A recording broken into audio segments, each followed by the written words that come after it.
Hey there, welcome to Bloodhaus, the show where we talk about art house horror movies. I'm your host, Joshua Conkel. And I am your dancing nun who is convincing you not to fuck your boyfriend, Drusilla Adeline. Welcome to another episode. Welcome to another week of Bloodhaus.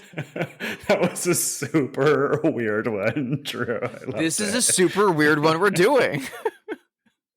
It is indeed a super weird one. How are you? I am good. I've been exercising for maybe the first time in my life. I love that. I mentioned this a little off mic, but I was like, I'm going to the gym today. And you were like, oh, for the first time? I was like, yeah, for the first time in my life. Quite literally. I only got a gym membership for literally this week for the first time in my entire adult life. I'm nearly 30. Can you believe? That's when you're doing it at exactly the right time. Yeah, I guess. Because if you don't, you'll wake up in your mid-30s and be like, oops, I got fat. Not to be, I don't know. I feel like I'm being fat phobic. Strike all of this. Never mind. Everyone's body is great. Everything's fine. But I just realized I got to a point where I had never worked out in my life when I was in my mid-30s. And people started to point out that my body had changed in ways that I didn't know it had. And it took a lot of work to get myself to a place where I liked my body again. A lot of exercise and a lot of diet stuff. And I don't know. Yeah. I've got all sorts of body dysmorphia and shit, but I mean, as do I, but for different reasons. So I feel like I've spent the majority of my 20s dealing with a different side of that. Yeah. And now, but it's a mixture of that, but it also just like general like health and well-being. Because like as a designer, as like a commercial artist, like I sit at a computer and a desk like for almost 10 hours a day. Like this desk I'm sitting at right now, I sit here and like sometimes I eat at my desk and I just sit here and I'm hunched over and I use a pen and I use a mouse and I'm just like here for the majority of the day. I don't get out of the house quite nearly enough. I don't have sunshine quite nearly enough, and I'm not physically moving quite nearly enough. And that is both like a physical thing on how like my body like looks and moves and is adapting over time, but then it also is very much like a mental and physical health thing where I'm like, oh, I don't have as much energy as I should have. Weird. I get tired easier, and yeah, so it's not Lyme disease. I just need to exercise. It's so fucked up. Bodies are so fucked up because you just, I don't know. I find that I'm at war with my body all the time. And I think things about my body that I would never think about another person's body. I have just like incredibly toxic thoughts in my brain about how my body looks or feels. And I don't know, the world just really fucks with you about it. The world really fucks with you about it, but I also feel like the 90s and early 2000s really fucked with a lot of us with our images of our bodies in a way that I feel like wasn't there in the 50s and 60s. See, for me, it's like to a degree. I mean, there's always like a image put on women, and a lot of that's propagated by like within the family by mothers and fathers and things like that. Yeah. But I feel like socially and culturally it's been a bit more mask off. It's been a less like, oh, we're just talking about Sophia Loren a lot, and Sophia Loren is very attractive, and Marilyn Monroe is really attractive, and that's just like the status symbols. And then like heroin chic became a thing, and then you have Tyra Banks on TV telling a woman that's 120 pounds that she's plus size, and you're like, something's going on. Tyra Banks's talk show was the source of so many toxic weird things. Her talk show, but then also like was it Project Runway and stuff like that? Yeah.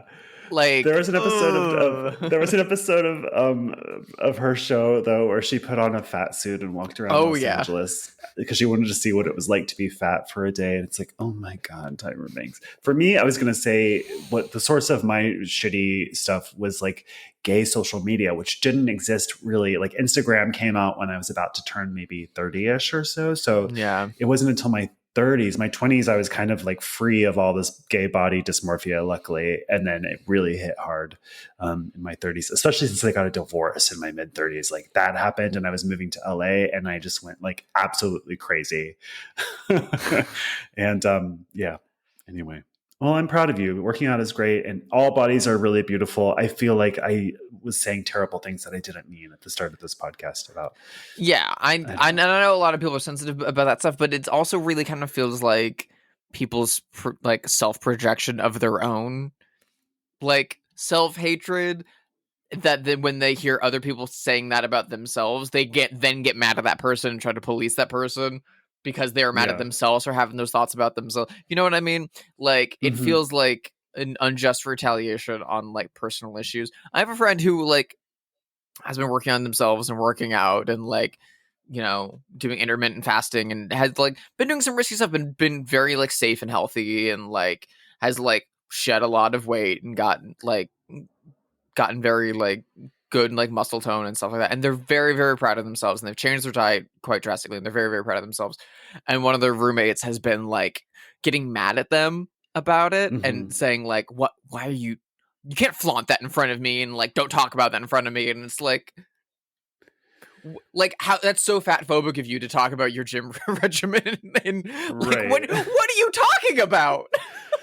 Well, I just meant that, like, I felt like I was accidentally passing a judgment on fatness that I don't feel. I made many years ago I made like a pretty fat phobic joke unintentionally on Twitter, and had like two fat friends who I dearly love reach out to me and said like, that really hurt my feelings.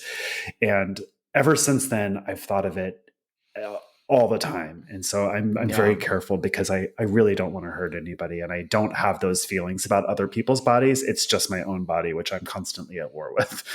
Yeah. So that's all. Welcome to Fitness Chat and the Body Dysmorphia Hour. Where we get real open and honest about our bodies. Best part about Bloodhaus is that every episode's a new theme. It's pickles one week, it's body dysmorphia the next. Here we are. The pickle week's coming back is all I'm saying. That's that's going to be a recurring character. Hot sauce was a big one. That's going to have a spin-off. That's the next Frasier. Like, it's going to be 11 years of that. Way more popular than the original podcast, Bloodhaus. Oh, yeah. Like, everyone's going to be like, can you believe that Brine Time spun off from Bloodhaus? They're like, no way. Like, yeah, it was Kelsey Grammer's comeback. Brine Time. Yeah. How are you? Have you been watching anything cool this week? I have. I've had some like alone time lately because my partner's been like super busy as I've been less busy. So it's like ships in the night, our schedules. So I treated myself to a little 90s Dennis Hopper noir double bill. Ooh, can't imagine what's in that. So one of the movies features Hopper on screen, and the other movie is directed by Dennis Hopper. It doesn't feature him on screen. So the first one I watched is The Hot Spot, which was directed by Dennis Hopper and stars Jennifer Connelly from Phenomena and Labyrinth, and Kathy Moriarty. Not Kathy Moriarty. Oh my God. Kathy Najimy. I always... I confuse Kathy Moriarty and Virginia Madsen all the time. Sorry. Oh, Virginia Madsen from Raging Bull. Don Johnson, obviously for Miami Vice. Famous for being Dakota's father. He's a far better actor. And then backed up with incredible character actors, Charles Martin Smith from The Untouchables in Deep Cover, William Sadler from Demon Knight, and Bill and Ted's Bogus Journey. Yeah. One of my favorite character actors of all time. And Jack Nance from Eraserhead I love in Twin Peaks as a like bank owner who's obsessed with going to strip clubs and reading porno mags. This movie was fucking incredible. It's like a little over 2 hours. It's a little long in the tooth. It was made in 1990. And it's like kind of like the beginning of Dennis Hopper's like second wave of his directing career, like post Out of the Blue, because he was kind of in like film, like movie jail after the last movie in the 70s. He didn't direct anything again, and doing Out of the Blue was like an accident because he was in it and the director kind of fired. Stole that. He kind of stole that movie, but he made it better because it was going to be like a family like problem movie, and he turned it into one of the most fucked up movies ever. And so like The hotspot is him doing a like big budget like Orion Films movie in the late 80s, early 90s. It's based on a like 50s pulp paperback by Charles Williams, who's a really famous like noir writer. So it's actually like from an old noir from that period. And Don Johnson it's like super stereotypical noir stuff.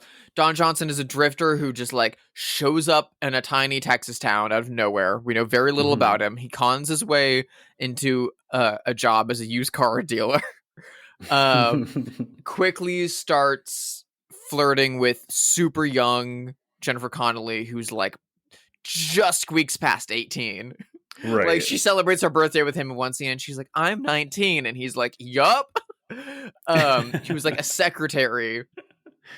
And then also gets embroiled with the boss's wife, played by Virginia Madsen, in a pink Cadillac. Like super iconic 60s pink convertible Cadillac, always wearing big white sunglasses. And there's a bank heist plot that kind of unfolds. There's a like blackmailing plot that's going on in the background, and then there's also the kind of like double indemnity, like seductive woman wants you to kill her husband plot going on at the same time. And there's these three different like major noir plots happening all at once.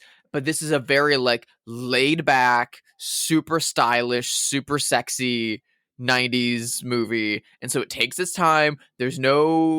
We learn Don Johnson has very few lines of dialogue. He's very cool. He's very like, doesn't say a lot. There's no voiceover. So you just kind of have to like follow the characters and figure out what they're all up to. And everyone's got a move. Everyone's got a con. Everyone's got a game.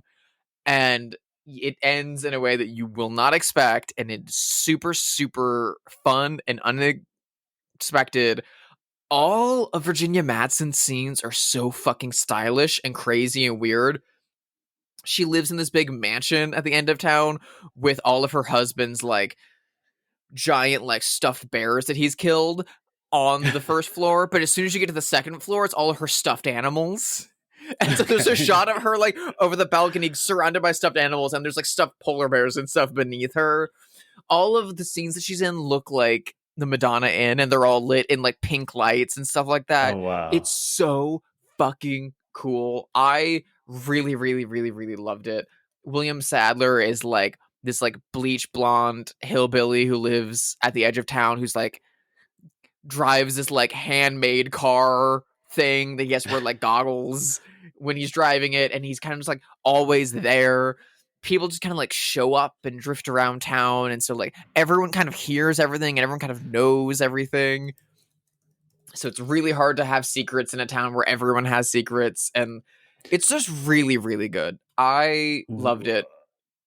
I wanted to see who William Sadler was because I couldn't place his face. I know this person from such a lowbrow place, but he played the sheriff in the teen show Roswell, which I loved.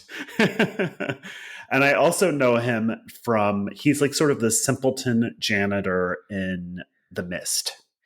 Yes, he is.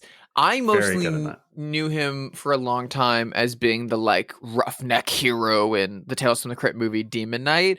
And it wasn't until like years later that I found out that he was also Death in Bill and Ted's Bogus Journey. I didn't know that until just this moment. And all the white face paint who like joins them as the bass player. He's also in the new Bill and Ted movie, still as Death. He's also in the second Tales from the Crypt movie, Bordello of Blood, in full prosthetics playing a mummy. Ooh, that is fun. Like hanging out with the Crypt Keeper. He does like big prosthetic and character work all the time. And so whenever he and like he's got a like thick southern accent and kind of like kooky crazy character in the hotspot. And so when he's like action hero lead in Demon Knight, I'm always like, oh, whoa. Yeah, he's like very conventionally attractive and like cool, strong dude. He's very handsome, but he always kind of like leans towards playing these more like almost Doug Jones-esque roles, and he's phenomenal. I love him. The Hot Spot was great. Handsome. He is handsome in like a Texas cowboy Sam Shepard kind of way. That's kind of the vibe that he gives off. Oh, that sounds great. I want to see that. I really, really liked it. The other one was from 93. It's directed by John Dahl, who did The Last Seduction and Rounders. And it's called Red Rock West. Oh, yeah. Also with Twin Peaks alum Laura Flynn Boyle. And then Dennis Hopper is in it as the baddie. And then Nicolas Cage is the hero. So again, like Drifter rolls into town. It's Nicolas Cage. He's looking for work, and he's like terminally a good guy. Doesn't get a job because of a wounded knee. And when he shows up at a bar and the bartender mistakes him as an out-of-town hitman that he's hired to kill his wife, Cage just rolls with it for the money. Now assigned to kill Laura Flynn Boyle until Dennis Hopper shows up as the actual hitman from out of town. And there's like a million twists, and it's very surprising and it's very fun. Dwight Yoakam shows up at one point as a truck driver, which was very pleasing and surprising to me because again, one of my favorite character actors. I think watching it immediately after The Hot Spot weakened it a little bit because I didn't like it as much. It's kind of in the same vein as like Bound or Blood Simple, of like taking kind of noir heist tropes from that era and like updating them for like super like quick timing, twist a minute kind of thrillers where you like there's like 4 central characters and they're always like shuffling around the board a little bit. It just didn't really have the like editing and precision that those movies had to kind of like pull that tension and timing off. Again, like Shallow Grave and Blood Simple, I think, do that much better than this movie did, but Cage is very good. Dennis Hopper as like a crazy murderer who's super charming is always gonna be great. It just like I watched an interview with John Dahl afterwards where he was talking about the screenwriting process of it. He was like, yeah, we're gonna do this, and then we got to this scene and we thought, what could happen next? And then we thought, oh, that'd be a good idea, and then we got to that, and that's what the movie felt like. The movie kind of felt like you could feel that when they got to this scene, they're like, now what do we do?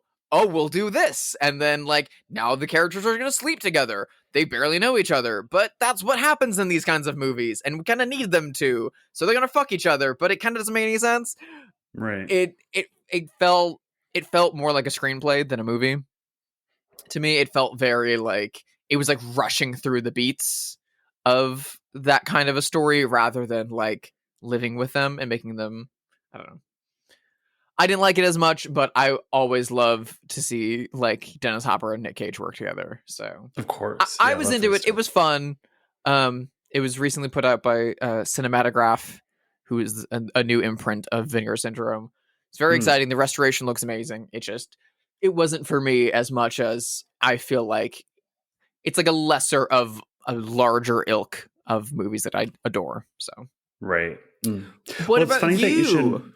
It's funny that you mentioned Laura Flynn Boyle and Jack Nance, because I just rewatched Twin Peaks Firewalk with Me, which I hadn't seen since the 1990s. Which does not feature Laura Flynn Boyle. Which does not feature Laura Flynn Boyle, but she is of the Twin Peaks universe. And by the way, I dearly miss her when I watch this movie. I do prefer her as Donna, I will just say. But she wanted to go be a movie star and star in She wanted to go be in Red Rock West.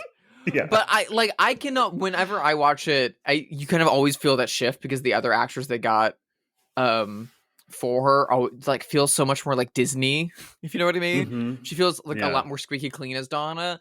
And so I justify it in my head as a very like Twin Peaks surrealism lore parallel of like universe kind of of like, oh, Donna like changed internally as a person when her best friend died. She like had to grow up and became a much darker individual following her death. So that's the way that I like justify it in my head. Obviously it's a great movie, of course. I was struck this time though, because I haven't seen it since it came out, basically. It's since the late 90s, probably, maybe early 2000s. So like 20 years or more. I how Cheryl Lee is not a giant movie star is beyond me. Fucking no. Like, how she didn't win an Oscar, how she didn't go on to be like the most enormous movie star of all time. Like, she's stunningly beautiful in this, of course, because she's the iconic Laura Palmer, but she's also such a phenomenal actor. I mean, her performance in this movie is like reaches such heights. It's so shocking and sad and vulnerable, and what a just brilliant performance. I was floored. She's so fucking talented. Well, and again, like, she was only cast in Twin Peaks as a bit part, just to be a dead person. And like to show up in photographs, basically. Yeah. That's all she was supposed to. She was essentially a body double, and Lynch just saw something in her and started writing more parts for her to show up in, have more footage of her before like she died. Cousin Maddie Ferguson. To the point that yeah, I did start Googling her, and she did go do like some big Broadway shows and stuff like that. And of course, she's in The Returned. So she has worked. It's not like she hasn't worked, but it's just like she deserves to be Michelle Pfeiffer or somebody like that. Like, she should have been a giant movie star, and it's outrageous that she agreed. didn't become that. The only other like non-Lynch related movie that I know her from in the 90s is one that has been on my watch list for a long time, and it's kind of like in the same vein of the two movies I was just talking about. It's a 90s neo-noir with Cheryl Lee, Gina Gershon, and Billy Zane called This World Then the Fireworks. I haven't heard of that. In which Billy Zane plays a like 50s PI who's in an incestuous relationship with his sister, as played by Gina Gershon. And they're like con artists, and until he falls for their mark, Cheryl Lee. They played. I'm going to go see Bound in theaters last year at the New Beverly, and they played all Gina Gershon trailers beforehand because taste. And the audience lost their mind over the Showgirls trailer. But when the trailer for This World and the Fireworks showed up, I'd never heard of the movie before, and it was like, you know, you get a big title card for like Billy Zane, Gina Gershon, and when the Cheryl Lee one came up, the entire audience like erupted in applause. Like, most of them had never even heard of this movie, but as soon as they saw Cheryl Lee, they lost their minds because she's that good. Like, she's yes, so Twin Peaks, but like, oh my god, I love her. And then she's amazing. And then the other thing I watched, Jack Nance is in, again, has a bit part in it. And I hadn't seen this since it came out. And this came out in the 80s. So I was like a little tiny boy when I saw this. And it's the 80s remake of The Blob, which is so much better than I thought it would be. So good. Fuck, it's good. And the kills are so brutal. And like there's a scene where the Blob pulls somebody down into a drain, and just it's so gloopy and mean-spirited. The Blob eats a kid at some point. The Blob eats a kid and then uses the kid's corpse to try and trick another kid. It's legitimately scary. It's doing a throwback to the 50s in a fun, updated for the 80s way. It's pretty mean-spirited. It's super gory. It really tricks the audience really hard in the first like 20 minutes too. Yeah. The cast is amazing. Loved it. I mean, we like Jack Nance, but you also get Bill Moseley in it in a small part, and you also get as the preacher, the who's considered like the father of like modern Chicago improv and stuff. You get Matt Dillon's little brother, Kevin. Still close. Yeah. Close. Kevin Dillon. You also get some of the best motorcycle stunts of any movie of all time. Really? They do like some Ringling Brothers motorcycle shit in this. There's a practical shot where a motorcycle has to jump a bridge with like a helicopter in the background. That like all of that's all practical and all. It's so fucking good. Like a year or so ago, when Ivory and I got into collecting VHS tapes, which is a big part of our lives now, and it's a problem.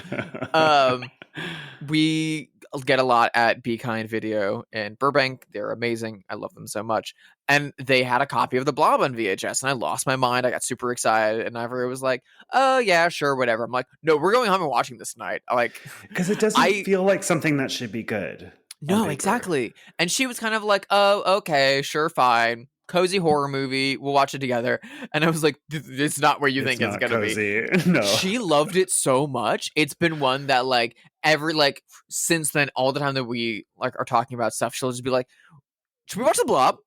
Like, why don't you have a Blu-ray of The Blob? Oh my god, The Blob's the fucking best." I'm like, "Yeah." Well, she also like, again, like The Blob's like a big pink goo monster that like it starts clear and then it gets more pink as it eats more people until it's like violently red. It also has a great kind of like twist to The Blob that's different from the original in terms of like its origin. It's right. brilliant. I really loved it. I love that movie so much. And again, I wouldn't have watched it if I weren't just like farting around on Tubi. You know, like it's another Tubi watch for me because it just there it was. And I was like, I'll watch this. And so Tubi's really delivering for me. Did you see that we're getting another remake of The Blob? No. David Bruckner, who did Hellraiser most recently, and who did the Night House and a lot of the VHS movies. He is updating The Blob. It's just been announced recently. I trust him to do that. I liked that new Hellraiser. I really liked the Night House. Yeah, I trust him. I think he could do a good job.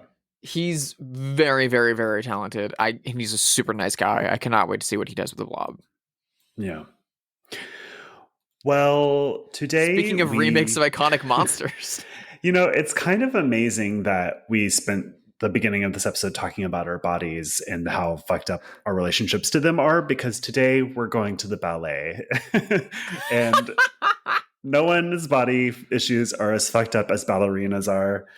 And so we are discussing from iconic art house Canadian filmmaker Guy Maddin from the year 2002, Dracula, Pages from a Virgin's Diary.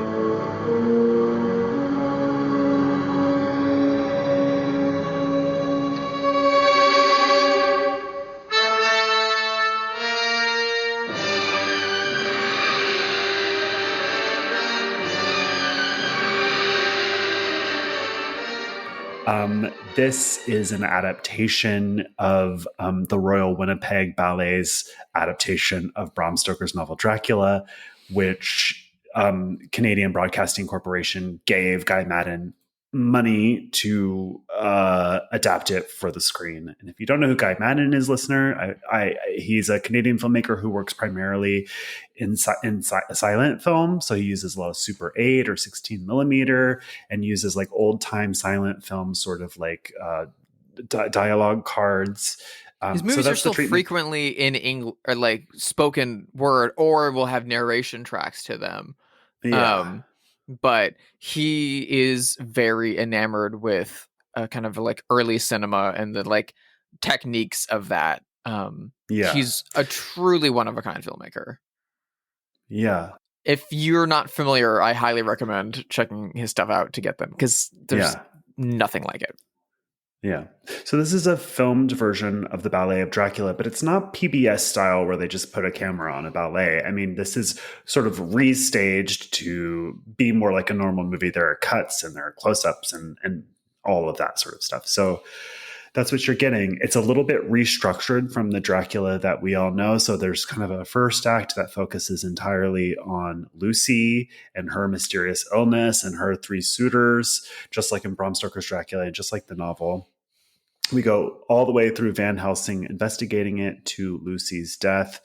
Then we get Jonathan Harker's visit to Transylvania in like 5 minutes, maybe less, basically like a quick flashback. And then we're with Mina, and the second half focuses entirely on Mina.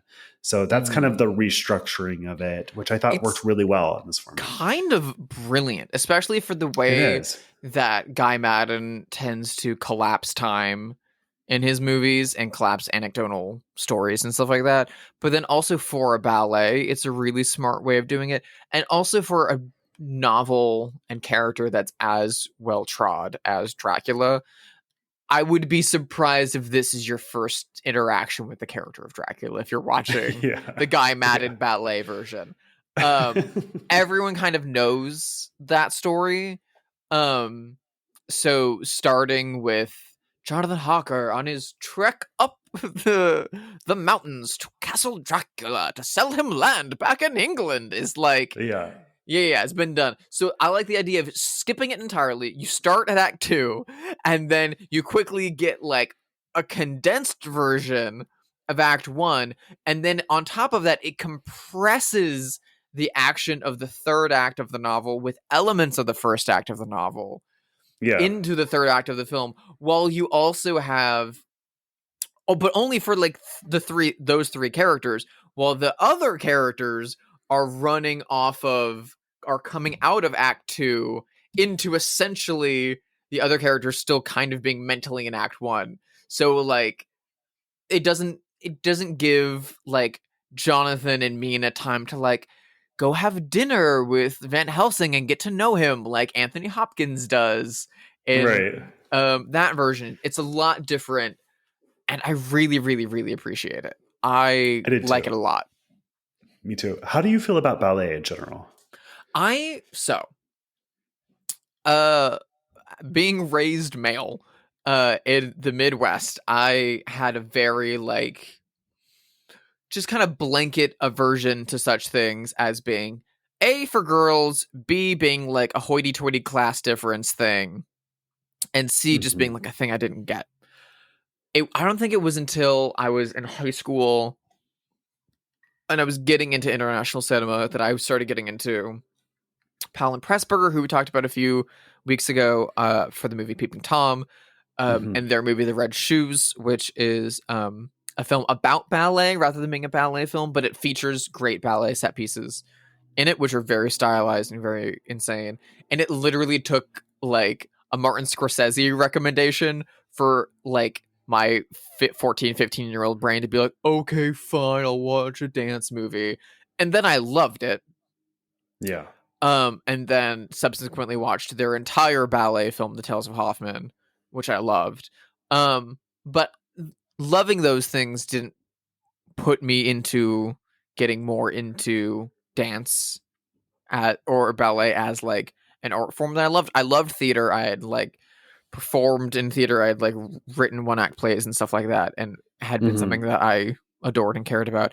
And I had to learn dance to be part of certain musicals, but nothing anywhere near ballet performance. It wasn't until I was in college, when I attended film school. I went to an art school that also had dance and ballet, and when I took an experimental film course, one of our projects was to collaborate with the dance like school and make a dance film with them. So we're random. We had like a mixer essentially with a dance class, and everyone like hung out together. And then at the end of it, you like kind of just naturally paired up with a dancer. And I was very shy and insular and like made very, very weird shit at the time. And like I was really, really getting into horror and stuff like that. And so I was really into the idea of what dance and horror could do. Of course, Luca Guadagnino's Suspiria remake totally pushed that a lot further. And I made a little like experimental dance horror short with an incredible fucking dancer, and it gave me so much more like passion and love and respect for ballet and for dance performance. That's such an interesting assignment for a filmmaker, because filming really dance is, of course, very specific, right? The same way that filming an action scene is something specific versus a sex scene versus dialogue. Like these are all like special skills. And of course, music videos do this all the time, I guess. But just because you're a good filmmaker doesn't mean you would know how to film dance. It's like an entirely different thing in some ways. Yeah. I watched an interview with Guy Madden talking about the production of this movie that I think was for Canadian TV around the time this movie came out. And he said that he had absolutely no experience with dance films whatsoever. And I didn't know, because this was kind of like an assignment for him. This is also like, it's important to note that like he kind of came up in the late 80s, early 90s. had a few kind of like art festival hits with movies like Careful, Tales from the Gimli Hospital, and Archangel. And then when he got a bigger budget and Shelley Duvall and stuff like that for Twilight of the Ice Nymphs, it was a bomb, and he kind of like went away for a few years. It wasn't until he did a short film called The Heart of the World that he started getting like good reputation again. And then he got this, and then his first movie with Isabella Rossellini right after with like Members of Kids in the Hall. So like that really bounced him back. So it seems like he was just eager to take an assignment. And he said in the interview that he talked with the dancers of the ballet company that he was going to be working with what their favorite dance films were, and all of them said, no, I hate dance films are all bad. So he was like, okay, I can do whatever then.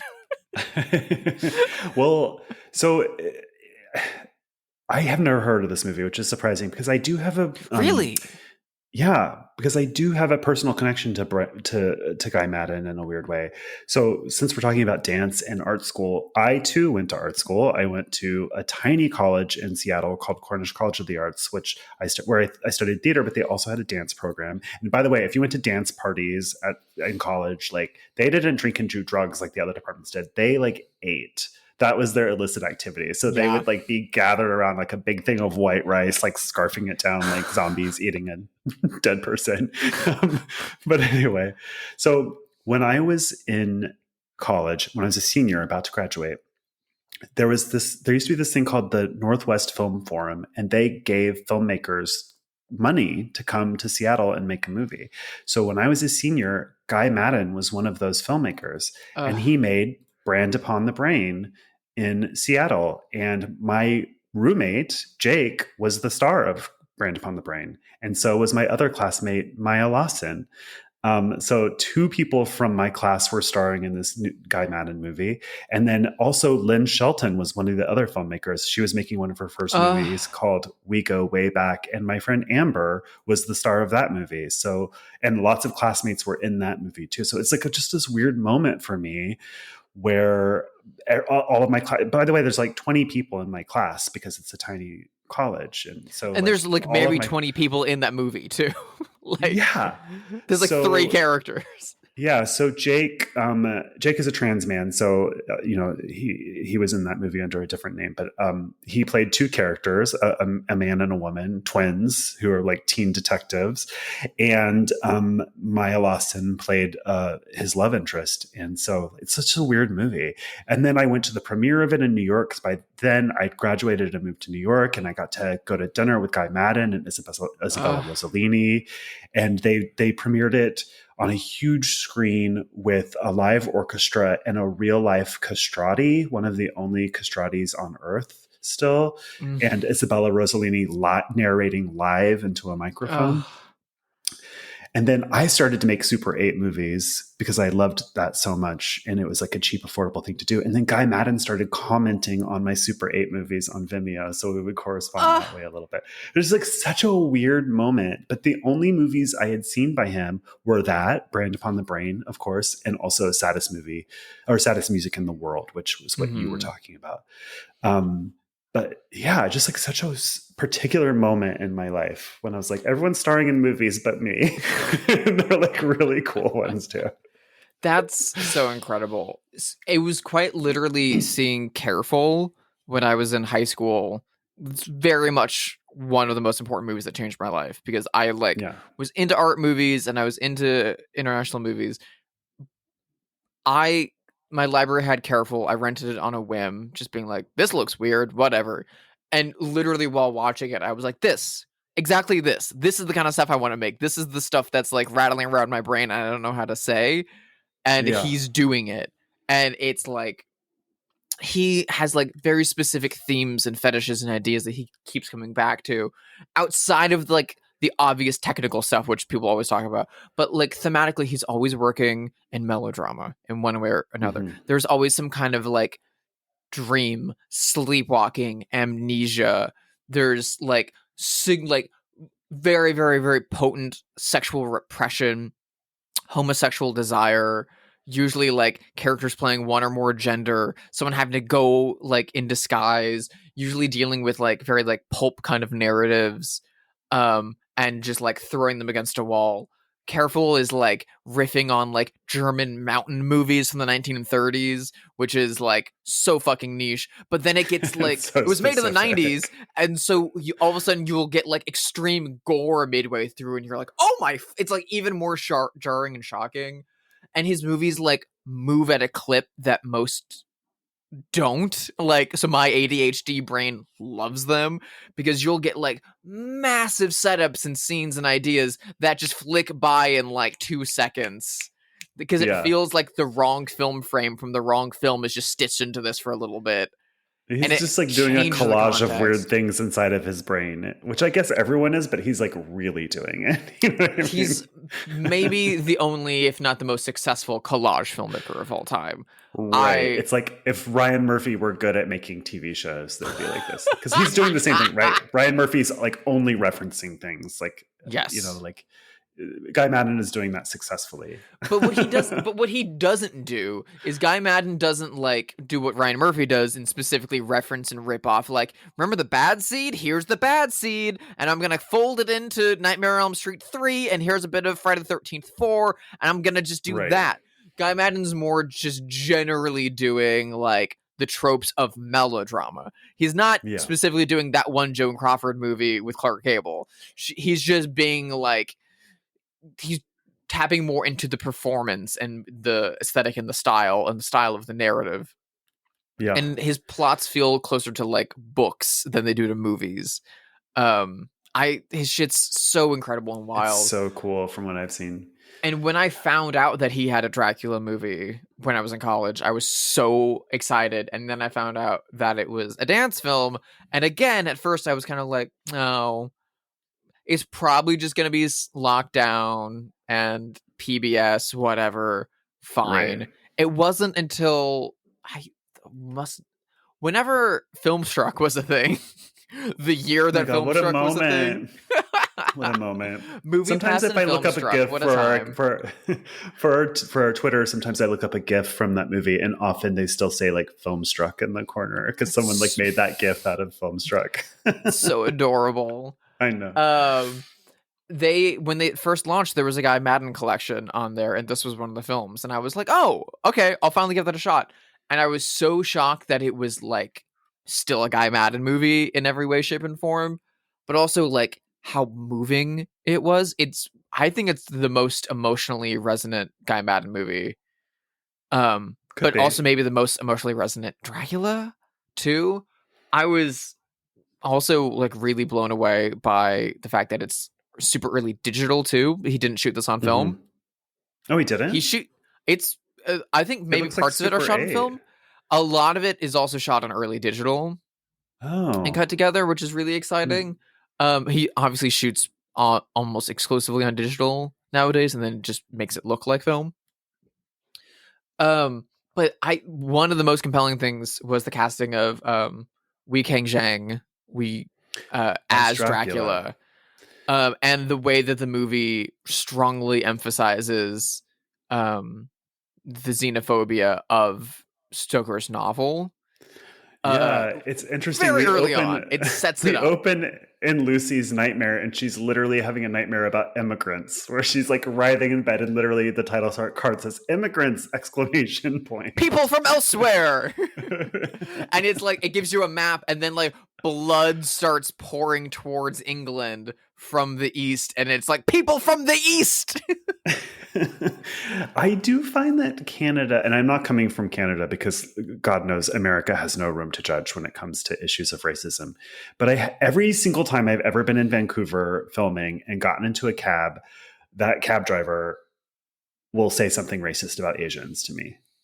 Because they'll be talking about Vancouver, and they'll be like, oh yeah, it used to be an affordable city, but you know, Asians started moving here and buying up all the property. And so in my limited experience, which may be limited, so don't come for me too hard, it does feel like there is a problem with racism in Canada towards Asians that we don't have as much in the United States. Our racism is pointed at other people. We don't need to go into that, but it feels like it's a weird part of Canadian life to me. I think it's a very smart choice of this movie to address this part of the novel, because as someone who grew up reading Dracula, it's one of my favorite books of all time. I have more copies of it than any other book. I've read it more than any other book. It's a huge part of the book. It's not subtext. It's like a huge part of the book. And it's something that every single adaptation does their best to steer clear of, because it's thorny territory. Mm-hmm. And I can understand why like a big Universal studio production from the 30s or even the 70s wouldn't want to touch that. And why Francis Coppola, when doing like a super romantic version, wouldn't want to touch it. Guy Madden's very unique and very cynical and has his own fetishes and interests, so he's gonna do his own thing. I also saw in an interview him saying that he was kind of bored by the book, which is really funny to me. But that thing he found the most interesting was like the repressed sexual desire, the xenophobia on display, and the kind of like critique of male sexual desire and dominance, which is really, really big in the movie. And I think he does a really good job of pointing out in this film in the way it's structured. I mean, it's in the title, Pages from a Virgin's Diary, right? Like, so this is epistolary, like the novel is. So you're getting two diaries, first Lucy's and then Jonathan's. Which virgin do you think Guy Madden means? I think he means both. Yeah. I think he means both. I also saw an interview with him talking about this, and he was like, Dracula, Pages from a Virgin's Diary? I'd read that. It's like, me yeah, too. You would. Yeah, you would. I think Dracula is such a great choice for a ballet. I know there's been other ballets of Dracula, but the novel was written by Stoker, who worked in the theater, who envisioned it as a play first, and the character of Dracula is based on an actor he knew. That he kind of wrote it for that guy, who was like, manipulative, abusive, Fassbinder, Petra von Kant kind of thing. And I've read a lot of critiques of the novel over the past however many years, that in the 90s, a lot of people wrote about the misogyny of a lot of the characters, especially Jonathan Harker and the Three Suitors. The Suitors, yeah. And the way that the kind of book centers a lot of that, and the way that the book is like very strongly dealt with anti-Semitism and xenophobia. And a lot of people have then tossed those claims onto Stoker. That it is a homophobic book and that it is a sexist book and all these things. And the more the time has gone on, the more that we have found a lot of Bram Stoker's letters and things like that. He was super gay. He was super gay. It doesn't let him off the hook for misogyny or it doesn't let him off the hook for misogyny and stuff like that. But I don't think he is misogynistic in the way that his characters are misogynistic. Well, nor do I. But also, even if he was, I mean, you know what I'm going to say.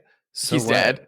Yeah, exactly. It was 100+ years ago, and it was a completely different time. And I think it's just always a mistake to judge things from the past through the context of the present. I mean, you can do it for fun or for academic purposes, and there's a reason to do that for sure. But to like criticize it in the way that, meaning like you dislike it for those things, or you think it's a bad work for those things, I think is like kind of the fallacy. Agreed. Personally, I really love how much this movie centers Lucy in its first half. Lucy's always been one of my favorite characters in Dracula, and the fact that she's like Mina's not even there for all of it, giving this story from her perspective for the majority of it, does a really great thing in turning the three lovers and the way they bind together with Van Helsing to hunt down the vampire and chop off the head and all that stuff. It makes them read like jilted lovers. Yeah, they're all jealous of each other. They're all jealous of each other at first, and then when she becomes mysteriously ill in this version, Dr. Seward pulls Van Helsing aside and says, he got to give more blood than I did. He gave more blood to her than I did. Yeah. I want to give her more blood. And then when they figure out the vampirism and the Dracula of it all, then they're joined as jilted lovers against Dracula, and their xenophobia and their misogyny is like, well, none of us can have her. We can't let this foreigner have her. Van Helsing even says in this adaptation that she has tainted blood in her, which like is immediately a racist dog whistle. Yeah. I liked the first half of this a lot more than the second half because I liked the Lucy stuff so much. And I guess the plot is more linear and easier to follow in the first half, I would say. But yeah, I was super into all of that. I love all of that. I love how much agency they give Lucy, especially in her final conflict with them. I feel like most adaptations of Dracula, you kind of have to do the big scene of all the guys go down to Lucy's crypt now that she's the blue fur lady. She's the lady in white. She's been like attacking children, eating babies. Yeah, eating babies. What this movie does that most other adaptations don't do is now that she's a vampire, still show her with Dracula. In every other version, after she gets turned, he fucks off and is off to Mina and leaves her alone. Yeah. Like, now that she's a vampire, they're like together. They're a romantic unit. Yeah, and he turns his sights on Mina once she's dead, so it feels like Mina's a rebound kind of to Lucy. And it's so good. One thing that felt like very Guy Madden, I don't know if this is in the opera or not. I don't remember this in the book, but Lucy's mom is ill and she has to live inside of a glass like breathing apparatus, basically a glass coffin that's coal operated, so the maids have to like blow bellows to like make it operate. Yeah. It's so like the mother is ill in the book. So steampunk. Yeah. She is right. She is ill, but not like that. She's ill in the book, which is something that a lot of people leave out of most adaptations because they decenter Lucy and focus on Mina, right? Which I think is an issue. I think it's it's a two-hander between the two of them, and then Dracula. But yeah, this is one of the most Guy Madden additions is that she's in this glass coffin for her illness, and she has to she's trapped in there and has to ring bells, and Lucy has to constantly attend to her, but then she's also attending to her three lovers, and the asylum is right next door, so she can see Renfield at the bars of his window through her solarium. Yeah. And there's these giant pipes going through the house for her mother to ring the bell, or for the maids to constantly be pumping the bellows so she has fresh air and stuff like that. It's so crazy and cool and fun. One of the other very, very Guy Madden things is the color tinting in this movie. So it's filmed black and white and presented in black and white, but then he does kind of classic silent film tinting, and because he's doing it in a digital post-production workflow, they don't just come on hard like a silent film does. They kind of slowly bleed on, or they bleed into each other. So if it's a green frame, it'll slowly morph to purple. And then we also get a kind of Schindler's Listy red pops of blood, or green here and there, and then also green for money or gold on coins. But it feels very hand painted on film stock, the way that they would in something like the old Joseph von Sternberg movies and stuff like that. It's very, very, very cool. What did you think of the ballet itself outside of the Guy Madden lens on top of the ballet? Well, I thought it was a super I don't know how much he changed from the ballet. I did like the restructuring of the story. I thought it suited the form really well. I believe that was done by the ballet's designer, creator, and writer Mark Godden. Yeah. So I liked it. I thought the music was really beautiful. It's an interesting challenge as a filmmaker because, you have to time everything to the music. So that's really difficult to do for an hour and a half long movie. So I thought that was a really interesting challenge that he mostly succeeded on. There were times where I was like, I wish that this were wider so I could see the dancing. Times I sort of felt like he wasn't that interested in the actual dancing. Do you know what I mean? Yeah. But that's not really a criticism. I think I love the way that he stages the. I feel like he has like set pieces for the dancing, and for the Mm-hmm. rest of the time, it's just like he's just treating them like actors. Like there's a like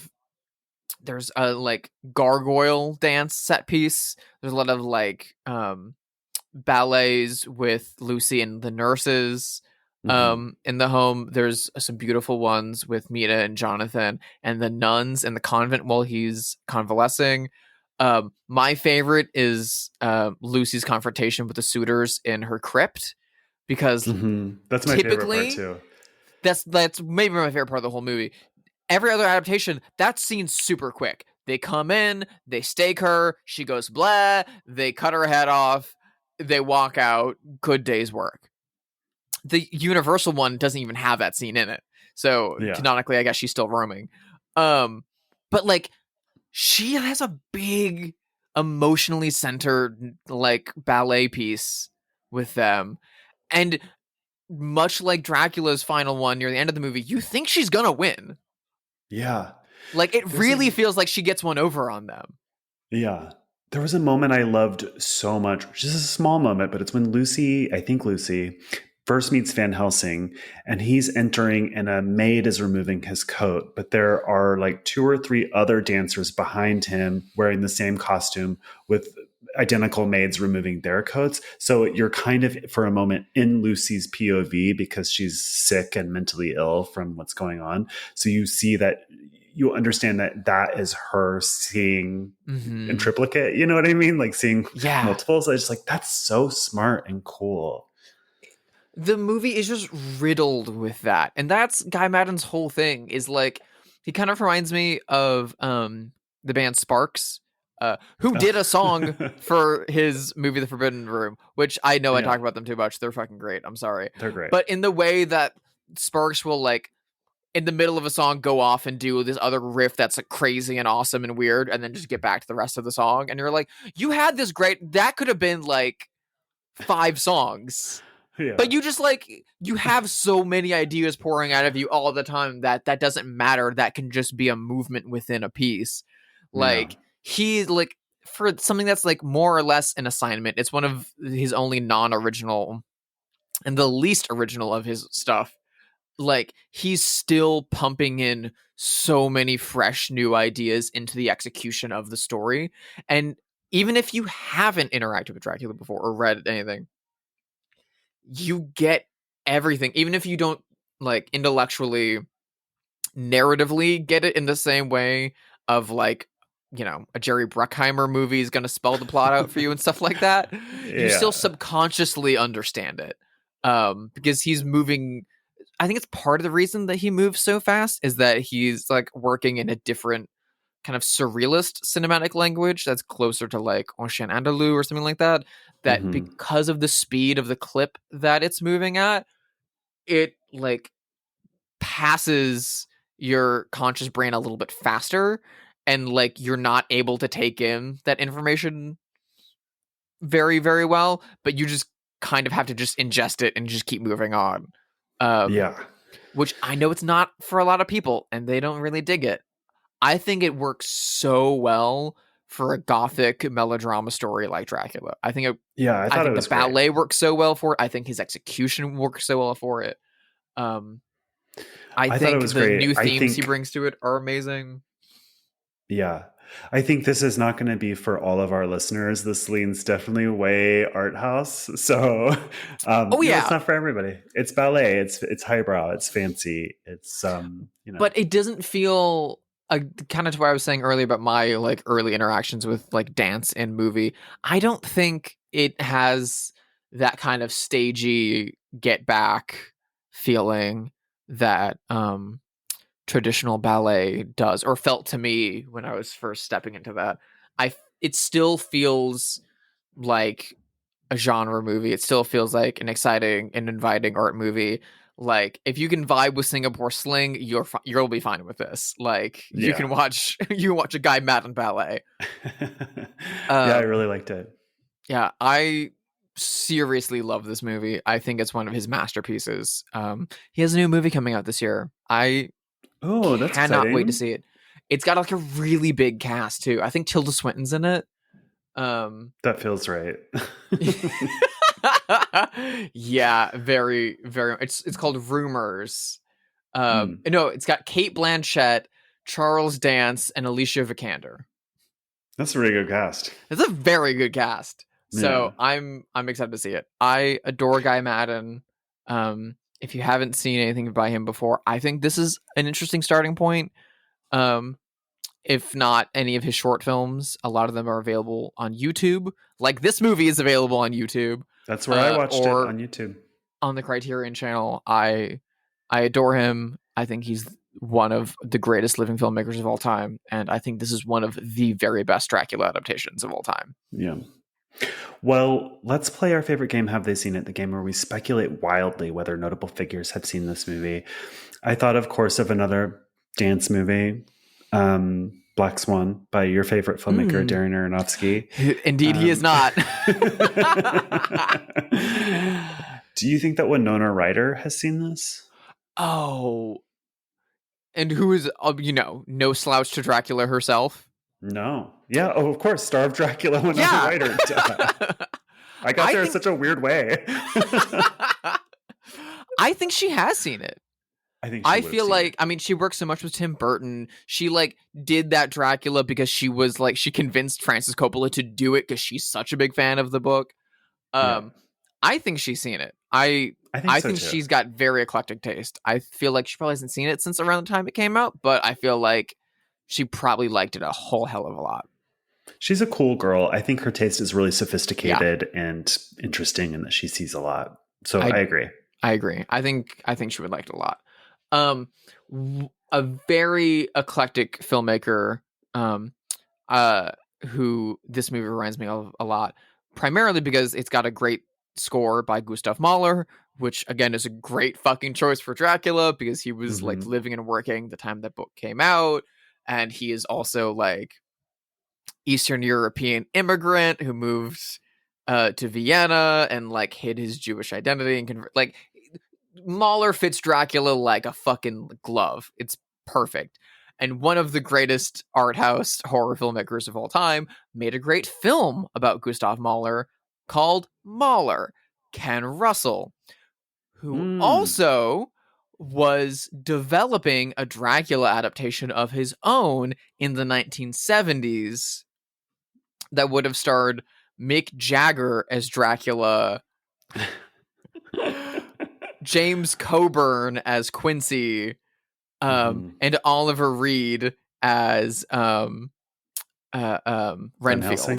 Oh, Renfield. Oh. Because according to Ken Russell, quote, Oliver Reed will eat bugs for me. I'm sure that's true. Yeah. Do you think Ken Russell ever saw Guy Maddin's Dracula, Pages from a Virgin's Diary? That's interesting. My gut said no. Really? I don't know why. Yeah, I don't know why. He didn't pass until, I think, 2010. And by the late 90s, early 2000s, he was back to making experimental short films on digital, just with his friends and neighbors. Yeah. Because he got, after horror and stuff like that, he didn't get a lot of big work again. I just rewatched Horror, by the way. I love Horror. Speaking of Jack Nance.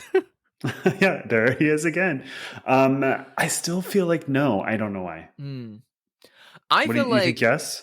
I think yes. I have no way of knowing. He is unfortunately not with us anymore. I feel like he would have fucking loved this movie. I feel like somewhere between this and Coppola's Dracula is what Ken Russell's Dracula would have been. I think so too. I mean, this is certainly swimming in his aesthetics a lot, the digital pieces, the coloring on top of black and white. That all feels like old school Ken Russell to me. By the way, the final colorized shot, which is one of the final shots of the movie, when they the gates open back up and our heroes walk into the sunrise with that kind of yellow to purple gradient, is one of the single most beautiful shots I've ever seen in a movie. It's heartbreakingly beautiful. I don't know how I came to this person. Maybe because you mentioned Mick Jagger and this weirdly got me there somehow. Do you think that Lou Reed ever saw this? Oh my God. I love Lou Reed. Lou Reed has such like odd and incredible taste. I mean, John Cale is still my guy when it comes to Velvet Underground, folks, but Lou Reed has such incredible taste and like was a big film fan. Yeah. I don't think he saw this. I know. I don't either. I don't know. It doesn't feel like him. It doesn't feel like him. It feels like the kind of thing that, like, if you had Lou Reed over for a dinner party, which, again, like, joy of joys, imagine. If you had Lou Reed over for a dinner party, I can imagine being like, oh, what's something that Lou might like that he's never seen before? And you'd be, like, flicking through stuff and be like, oh, we'll put this on. This weird Dracula ballet. I feel like he'd like this. I feel like midway through the movie, like 30 minutes of the movie, Lou Reed would just get up and walk out of your house. I feel like that's possible. Unless, like many movies that we've covered, and we've said this about many movies, is that this would be a great movie to put on in the background at your Halloween party as like a visual. With maybe the Velvet Underground playing over top of it. Honestly, here comes your man indeed. Yeah. Well, I really enjoyed this. I'm so glad that you picked it. And thank you for listening to this episode of Bloodhaus. If you liked it, please rate it wherever you listen to podcasts. You can email us at bloodhousepod@gmail.com. You can follow us on Twitter or Instagram. Drusilla, what are your socials? My website is sisterhidedesign.com. There's a bunch of new work over there, so go check it out. You can follow me on Letterboxd. If you look for Sister Hyde or Drusilla Adeline, you're going to find me. And you can also follow me on Instagram at Hyde's Sister. What about you, Josh? How can people dance into your DMs? I'm at Joshua Conkel on Letterboxd, Blue Sky, and Instagram. We have watched some really obscure movies lately, and of course we will always stay art house, but we just felt like it was time to do something a little bit bigger, a little bit more well-known, a little bit more contemporary. What are we watching next week? We are going comparatively normcore by watching one of the most influential and incredible art house horror films of the past decade. We will be watching It Follows. Ooh, can't wait to rewatch that. It's time. Bye.